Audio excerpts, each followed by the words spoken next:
Good morning, fellow zombies. Are we alive yet? Are we awake yet? It is the 3rd of June. Or is it the 2nd? I'm losing track of time here. Oh, it's the 3rd. Okay, so it's Tuesday, 6:56 in the morning, West Coast time. Uh, yeah.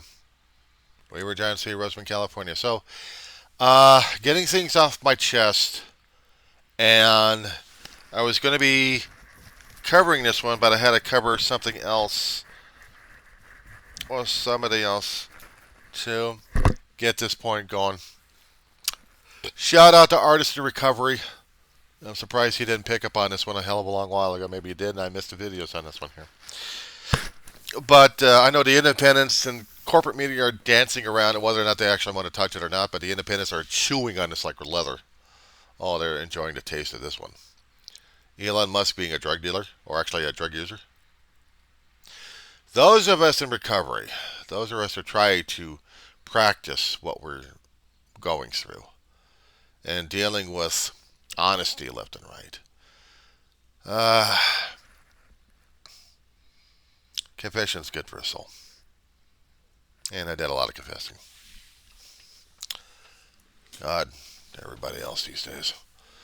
But the thing of it is, even in my own damn recovery, whatever it is, whatever kind of form it takes, I still have to be open and honest with myself and try not to judge people as they go through their own addictive problems. But unfortunately, we're dealing with politics here, and that's open season and fodder for anybody and everybody, especially to those addicts who are still struggling. Or actually, how about the ones who admit that they've got a problem? What happens if you can't admit that you got a problem? And you just want to be just blithely go on and be a destructive entity. That's the form of Elon Musk right now. So what's being said in the independents, in the news, if corporate's going to be covering it or not, is how screwed up Elon Musk is with his drugs. Ketamine, magic mushrooms, and God knows what else he's taking. He's a billionaire, he can get them, and he's constantly high. You had seen in other videos how his behavior is, and not to mention his eyes rolling, because apparently some of those camera crews out there are passing those videos left and right. The independents are passing the videos left and right. We've got social media covered with it. And we've got a billionaire who just doesn't give a shit about anything or everybody except for himself and his companies that he's destructing. Tesla's recovering. They're trying to get profits going up. In order to do that, slash cuts. You know, they got product they want to get rid of. But the product's no damn good. They got a general idea for it, but the construction sucks. And it's being proven left and right on the independents out there. So no wonder the stocks are going to go up and down, and not to mention if there's going to be any orders for these things. For electric vehicles with the shells falling to pieces. Blow on it and it gets damaged. Put water in the damn thing and it starts disintegrating. You tap it or load stuff up in it in a Tesla truck. It's not a Chevy. It's not a Toyota. It's not a Ford. You can't overload the damn thing. The independents have tried. They put videos out there on social media. It proves what kind of piece of shit. And not to mention tearing the thing apart and showing how it was constructed.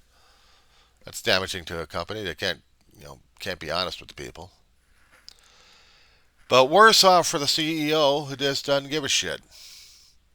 He kept focusing about 130 days of damage on the United States government by destroying it, the infrastructures of the government system, support programs, support departments, and they still want more and more cuts left and right of personnel, of material being transferred out, of money shuffling, maybe into another defense contract he can use. Elon Musk loves destroying things. Look at SpaceX. Look at the SpaceX program he's got. This damn ship of his is supposed to be landing on Mars. He's having problems trying to recover half of his equipment.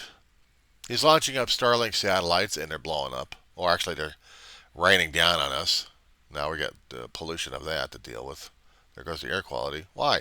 Because part of those Doge cuts he did was programs that we needed for our life support of science. And it's all considered wokeism. It's all liberalism.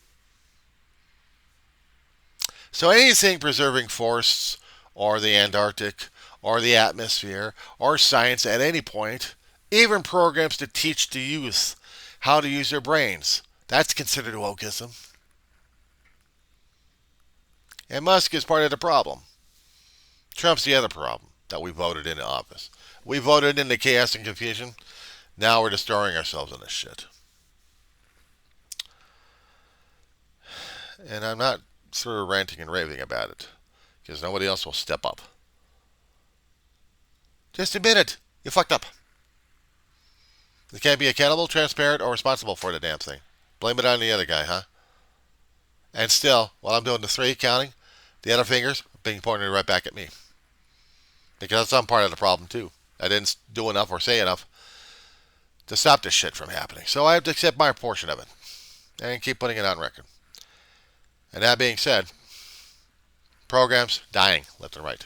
NASA, proposed cuts of nearly half of it gone. Whatever kind of space programs and science programs we had, even to educate our youth, forget it. The budget bill is going to be passed by the Senate, and they're going to gut everything. Trump's going to get what he wants. Unless, of course, the Senate, the United States Senate can actually say, stop this shit. This is going to be affecting my voters, my constituents. They're going to get me out of office. They're not going to let it live. They're not going to live it down. They're just going to say stuff about it. So what we got to deal with.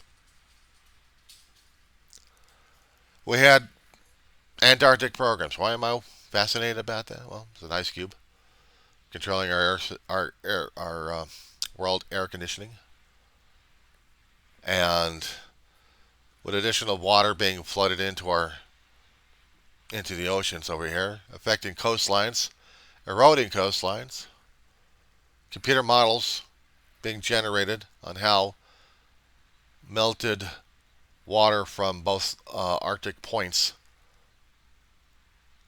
are going to be affecting our globe, affecting all of us one way or another. But we're not worried about that one, are we? No, we're worried about getting money. Money for the billionaires to live lavishly if they want. They can build their super yachts and live on the water. Problem is, you still need to have supplies for those little tin cans of yours. Or is it polycarbonate hulls they've got? Some kind of composites that they have to float on the water. You still have to have landlubber food to supply it, and a way to desalinate water, unless you're going to have your water tanks filled on a constant basis. Beware. If it's not contaminated because of your own damn stupidity of killing the planet, you know what gets me? Cruise ships. I cruised a long time ago with my brother. I loved it. Small ships, no problem. Every year, they're getting fucking big and big and big and big and big and big and bigger. We got a big monster, finally, unfortunately, going to be sailing out of Port of Los Angeles. A big monster. It's not cargo ships. I can deal with cargo ships. But seeing a cruise ship that massive on the West Coast finally, just to get about 3 or 4 day runs to Mexico, or maybe 7 day stays, maybe 10 day stays, I can understand. They got enough personnel in the damn thing. Got about maybe 10,000 people on this floating nightmare. Scares the hell out of me when I see ships like these. It'll take me forever just to get from one point to another point if I actually take a cruise on these monsters. Smaller ships, I could deal with it. But a monster like that? Shit. But that's not a Musk problem. That's us problem.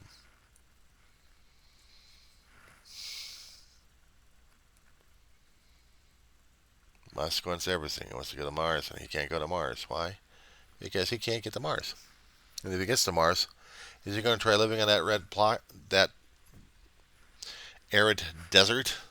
He can't even do that himself.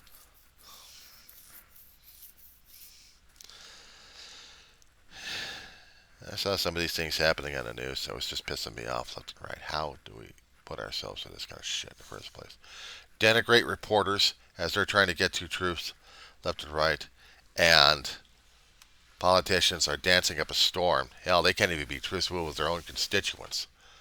Where one senator can't live it down. She makes a point about we're all going to die. And automatically, that's a catchphrase being tossed about left and right. Just as bad enough as having a trash bag, who's our chief executive officer in the White House, be considered a piece of Mexican cuisine that now is forever tainted. Oh, they'll make a laughing about this one.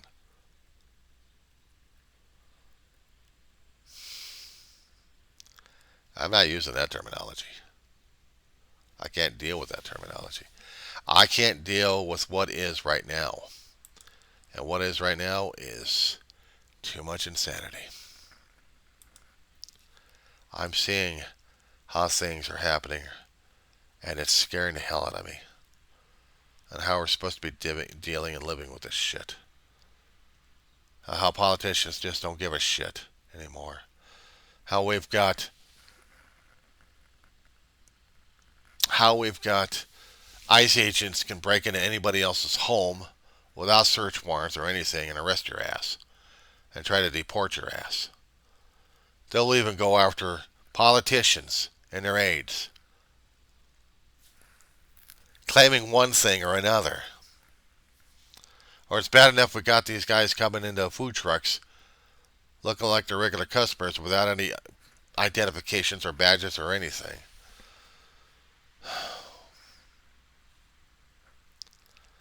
It's bad enough when you got a politician saying, we're all going to die. And then she tries to get religious on the damn shit by throwing out Jesus. And I'm thinking to myself, great, we really screwed up on that one. Or how about that Ukraine got so sick and tired of Russians' crap that they did a bombing with drones on an airbase that got missile and aircraft damaged to where they can't retaliate on Ukraine not for a short time. And they're talking about that one. They're going to be hoping to go for peace talks. They want the peace talks after the damage that Ukraine's done on Russia. Russia's going to say, no way in hell, we're going to update on this one. We're going to up it. So I'm waiting for that shit to happen at this point.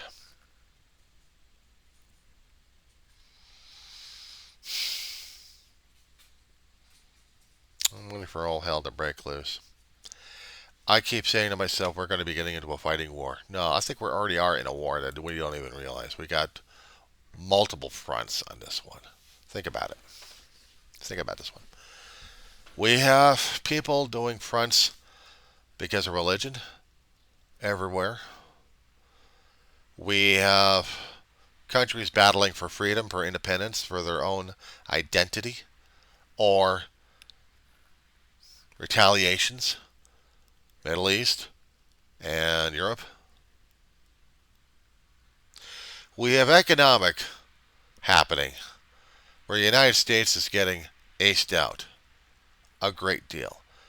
But theoretically, we're supposed to have great deals with everybody. They're coming over to our doorstep. We're told this. Every time there has been a rally where the old gas bag is trying to give him his own perfume to people. And some of the people are shaking their heads and looking at him like, what the hell is he talking about?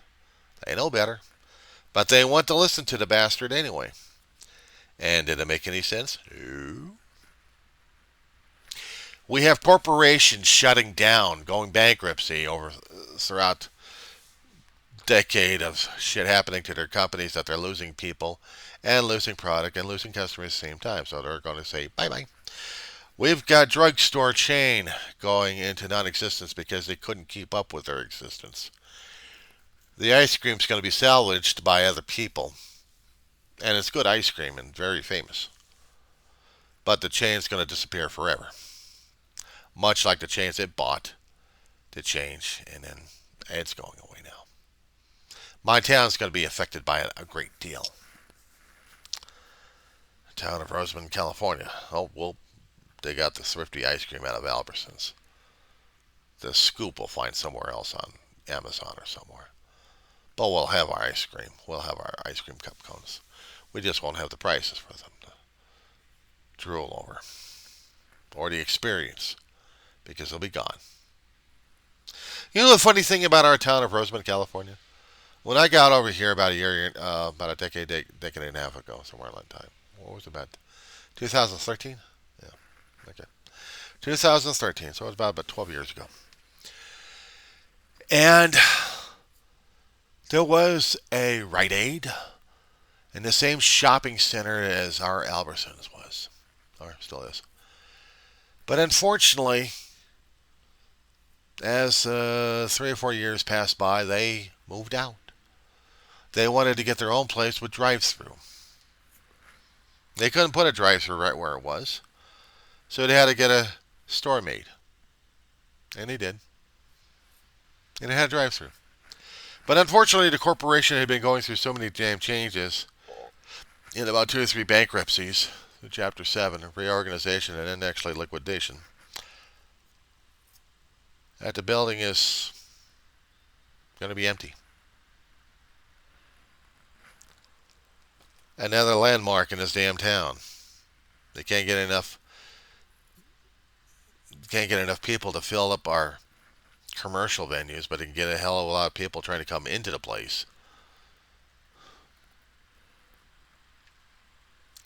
And then we got our independents out there on social media arguing with each other concerning about how companies are going under. No, they're not saying about that at all. They're not talking about the businesses. They're still talking about the politics at this point over here, where corporate media is not talking about it at all. Or if they are holding back because the billionaires who own them don't want to piss off the old gas bag in the executive office.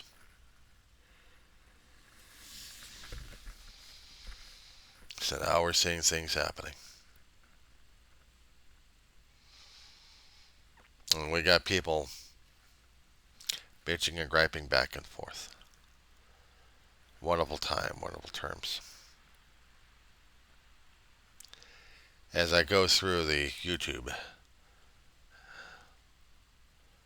I'm seeing certain things happening. Education secretary is getting her ass interrogated by Senate. Of course, the Democrats are going to be doing all the interrogating, and then Republicans or the Trumplicans in there are going to be defending her.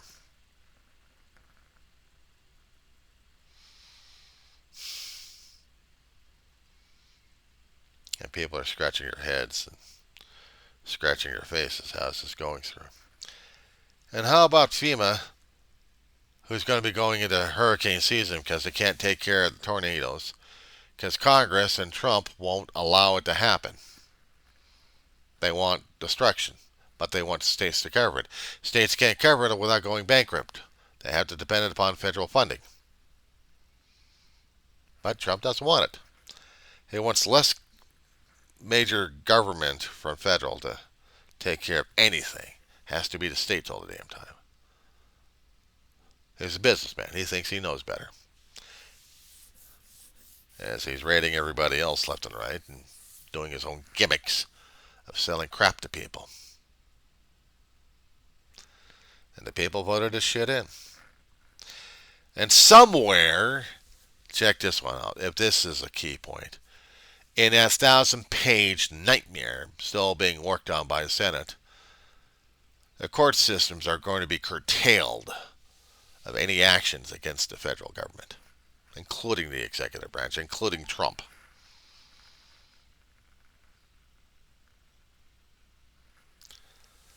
And we voted this shit in. And now we can't get rid of it. Are we going to have midterms? Are we going to have another presidential election? Are they going to be valid? Because now we have election fraud happening. According to them, all the time it was happening.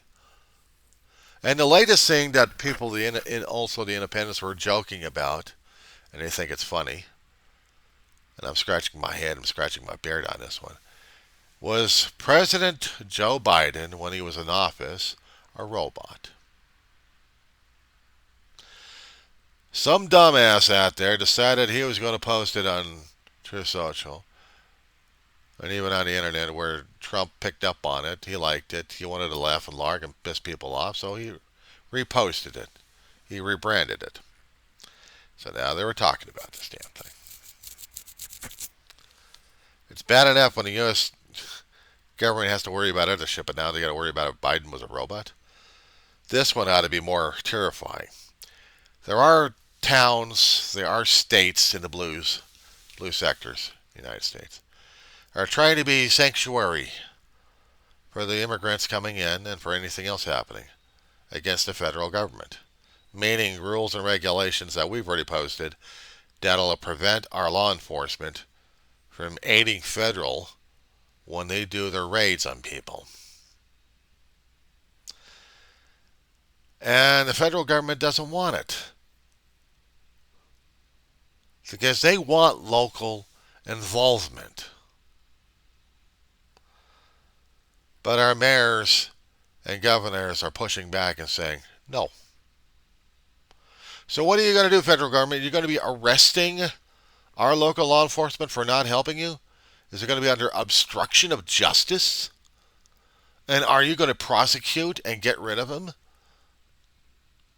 The next step we are going to be pushing at this point is, how about what we did in the movies of Escape from New York and Escape from Los Angeles? United States Police Force. Nationalizing everybody in every town and county and state. Every law enforcement agency under one federal.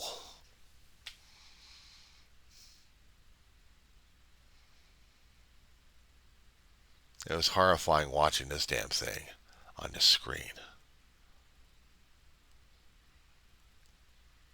When the movie of Escape from New York came out, I did not recall any reaction coming from the public of what they thought of the United States police force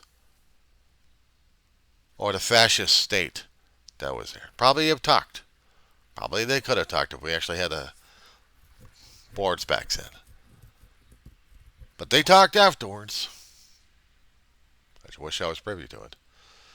Escape from Los Angeles came out. Now it's supposed to be for DirecTV or something like that, because I didn't see it on the theaters. If it was, they'd still be talking about it in the bulletin boards and every other chat board out there. They'd be laughing at the whole damn thing. But the concept of having a United States police force, when you had a president trying to gain lifetime term. Now think about that one, boys and girls, because compared to right now in the United States, how's your stomach feeling? Is it queasy yet? Mine is. And for breakfast, I just had a cup of coffee, and that was about it. Maybe some orange juice. Not enough water. But I'm starting to think about that stuff. It's scaring the crap out of me right now. And I don't like it. I don't like it one damn bit. Because now I'm seeing how our life and our world is being changed and mutated. How the hell am I supposed to be able to deal with that crap? To be honest, it scares the hell out of me. It scares the hell out of me. It should. Because this is what's happening to our world and our land right now. Question is, boys and girls, what's next? That being said,